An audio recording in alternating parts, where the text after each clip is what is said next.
Hey, how's it going today?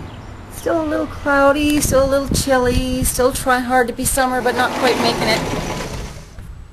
Oh well, I'll keep waiting. I'm not patient, but I have no choice. Hey, so last week I wound up going to a very, very informational little seminar, a little short seminar one evening, and about nutrition and the state of the world when it comes to nutrition. And you know, things like big business and nutrition and stuff like that, and how to keep yourself well fed in this kind of day's world. And I thought it was so awesome that I decided to share some highlights with you about it. It was put on by my friends over at InfoFit Educators. They're a great little organization here in Vancouver. And the talk was put on by, was presented by Corey Hawley of the Corey Hawley Institute, and he's a really, really smart guy when it comes to nutrition. He knows what he's talking about. A lot of what he had to say was really, really, really, really interesting and really helpful. So this is the second half of a talk that he gave a few months ago, so I'll link you up to my the first blog post with the highlights of that one if you want to take a peek at that, and then take a peek at this one as well, and hear what he's got to say, because I think that you'll find it very, very interesting. Okay? And who is eating as hard as they train? Now what does that mean? That means with the same precision and skill that you use in the gym, you apply to your food. So you know every set and rep of every bowl of food you eat, right? Just like when you press out a squat and you put effort into it. I mean, it's not easy to do the work, but it's a lot of fun when you focus on what you get from it. And that's exactly what I think when I eat food. How is this going to affect my genes that are right now being expressed? And run and swim and do everything that it takes to be well, to capture your prey, to pick the fruit off the vine. You're designed to do it. And if you're not doing it, ask yourself why. And if as a consequence of not doing the right work, guess what happens? You end up with dis-ease. You end up with health problems. What is the nature of the outcome of your life going to be? It's going to be, it's up to me to say that to yourself and get used to you being in control, because as far as I know, there's no one else inside of me but me. If somebody gives you something for nothing, it'll destroy your self-esteem. You didn't earn it. You don't have a right to it. So if you want to be well and stay well as you age, you have got to earn that, because you won't stay well if you neglect yourself. Although cholesterol plays a role in occlusion and thrombosis and vascular disease, it has virtually nothing to do with the cholesterol in the food, and everything to do with the white flour and the sodium and the sugar and the refined food that people are eating. Is carotenoids and A and D and EPA and DHA and carnitine and creatine. It all comes as part of the package of cholesterol. But not today, not in the refined, sterilized, processed pap that they give to people. It's all separated, diluted, hacked up, mumbo jumbo. We need whole food. Whole food. Anyone like whole food? I don't want you to fry those eggs on the skillet, because that yolk, which has got cholesterol, will be damaged on the skillet, and oxides will form, and that will increase risk and damage in your body. So let me say it again. Cholesterol is beneficial and useful. It's made in your body. It has numerous health properties, but you can destroy it and ruin it if you don't know how to cook it and prepare your food. Got that? Good. Number two, it's okay to drink tap water. I'll tell you why I don't drink the tap water. First of all, I don't like chlorine. I don't like it because it's a poisonous gas. And you know what? I don't trust the government. How about you? Are they your friends? Do you believe everything they tell you? No. Okay, so if these are the people in charge of my drinking water, and they're telling me it's safe to drink, when I myself have tested the water and found parasites and residues of prescription drugs. Anyone here drink tap water? Because if you do, you're on prescription drugs. So let's be careful with tap water. I recommend that you use reverse osmosis.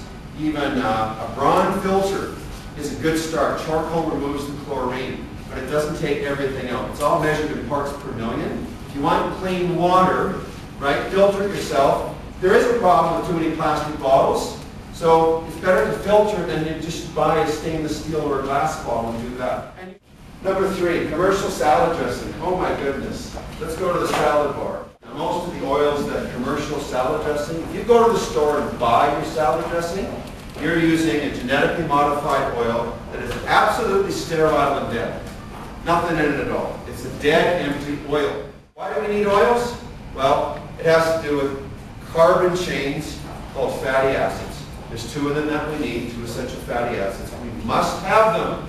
And the average Canadian has way too much damaged omega-6 and hardly any omega-3. We need to reverse that trend. We need to bring this way down and make sure our 6s aren't damaged. No frying. You don't fry with oils. Maybe coconut oil, or maybe some ghee. That's what we use. It's more stable. It's saturated. I won't go into the chemistry, but long-chain fats like EPA or DHA or alpha-linoleic acid or cis-linoleic acid, these parent essential fats, they're easily damaged, and so the processors take them out so that the oil will last longer, and that's what you're talking with the commercial salad dressing. No nutritive value, no intrinsic value. Okay, what is the acceptable amount of potassium that the governments of the world are telling us that we should consume? Did you know, I mean, this just boggles my mind. There's no set standard for potassium. It's probably one of the most important minerals that we need for life and health and energy and muscle growth, and yet there's no standard. It's 2 grams or 4 grams or 3 grams or 1 gram. It's all suggested. And you know why that is? Because of the power of salt and the people that make it and control it. You see, if the truth were known and told to everyone in the nutrition world in school, they would tell us not to touch salt, that there's plenty of sodium in natural food. Evaporated sea salt is from the sea. It's got all those other elements present. It's got the boron, the molybdenum, the strontium, and the tin, and it's all there. It's not just sodium chloride. That's refined, dead, processed salt. They take the rock salt, they soak it in brine, they treat it, they irradiate it, they heat it, and you end up with a purified substance that's kind of like white sugar. 60% of sodium chloride is chloride, chlorine, in the water. Get this now. Chlorine is a poisonous gas. It connects with sodium to form something solid. If you take too much salt in, you're bringing in chlorine, and that will acidify you. It is one of the highest, most acidic elements in nutrition. Do you read the labels? So the amount of sodium in canned food is ridiculously high. But you know what's even higher than canned food? And just try and find where it says on the plastic wrap, bread. Just try and find on that wrapper where it tells you how much sodium is in the bread. It won't.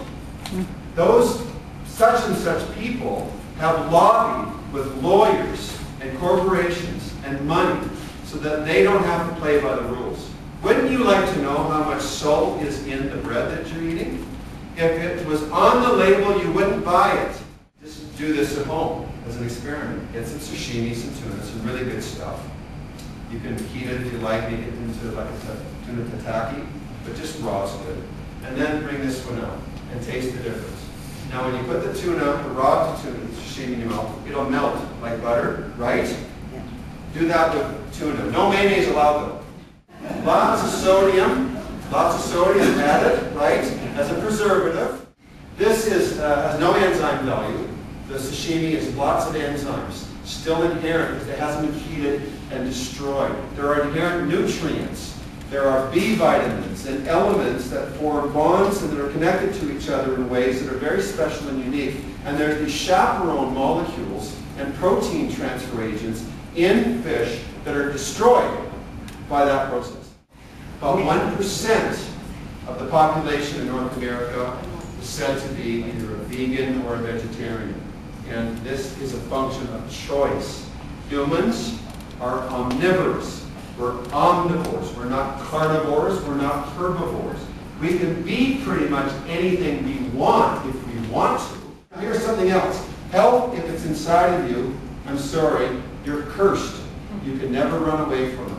And if you're running away from it right now, it's just a matter of time. It will wipe you out and conquer you, and you'll crawl back to it and ask for permission to get back on track, and health will say to you, oh my goodness, welcome back. Do you know what you want? Are you absolutely clear? Are you taking action? And are you repeating the action? Are you consistent? Do you make your workouts? Do you show up on time? Do you train with intensity? Is there something missing in your life that you need to add in? Is there something that you've got added in that you need to eliminate? It's not just a matter of doing what needs to be done. It's a matter of not doing the things that are going to ruin you. So, to be a vegan or not to be a vegetarian, to be whatever. How about healthy and well? And if you can find health and wellness through this process, then I'm all for it. But I haven't been convinced of it. Beans and peas and lentils and legumes and nuts and seeds are good sources of protein. They're not. And if you don't believe me, just go to nutritiondata.self.com and go to Google and Google every one of them, because I do and I have and I did. Okay? So, pumpkin seeds, good or bad? Good. Good, aren't they?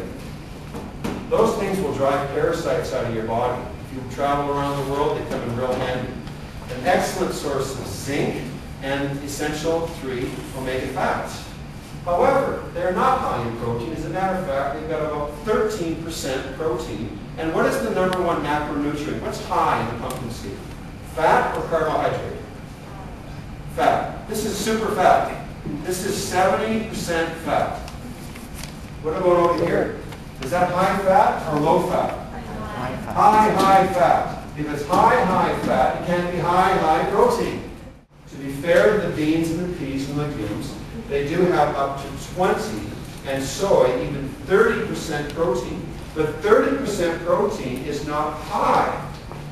80% protein is high. 60% protein is high. So what we've got is high fat, high carbohydrates, and high fats. And now here's the crunch. Biological value. All protein contains something called nitrogen. It's the stuff that the plants get from the soil. NPK, nitrogen, very important in agriculture. Humans can't siphon nitrogen out of our atmosphere. Man, if we could, that'd be so cool. But we need nitrogen, and when I take in a bean or a pea, oh my goodness, the fatty acids, the potassium, the fiber. Did you know that fiber is not essential to a human? Humans do not need to ever eat fiber. There's no such thing as a disease caused by a fiber deficiency. So, a mixed blend of whole, fresh plant and animal foods from nature. The degree of proportion is up to you. You don't like animals? Don't eat animals. See what happens. You like animals? Eat more. Now, I go into detail on all of this in my PSN course, the Principles of Sport Nutrition course that we talked about. 110 principles I cover. It's unbelievable. And the discussions that we get in. Because it's all about you and being happy and well and whole. And then you can go out and save the world, but not until you're whole and healthy inside. All right, so like I said, pretty interesting stuff. Obviously, I mean, he talked for 2 hours. Obviously, that's just the extreme highlights. Give you a general sense of what he had to say. But you know, if you want to know more about InfoFit educators, then just go to the link below, infofit.ca. And if you want to know more about Corey Hawley, then just go to coreyhawley.com and check him out and see everything that he's got going on, because he's got a lot of stuff going on, and he's got international reach and stuff like that as well. So maybe he's putting on a seminar or something near you, who knows. So that's it. So hope you enjoyed that. And if you want to know just a little bit more about what he talked about, I've scanned a questionnaire that he handed out and put it below here on the blog for you to look at. It was a questionnaire, so he's got the questions on one side and the answers were on the other, so you can read the whole thing. And that'll help you out and give you a bit more information as well. So enjoy. Take care. Have a great day. We'll see you soon.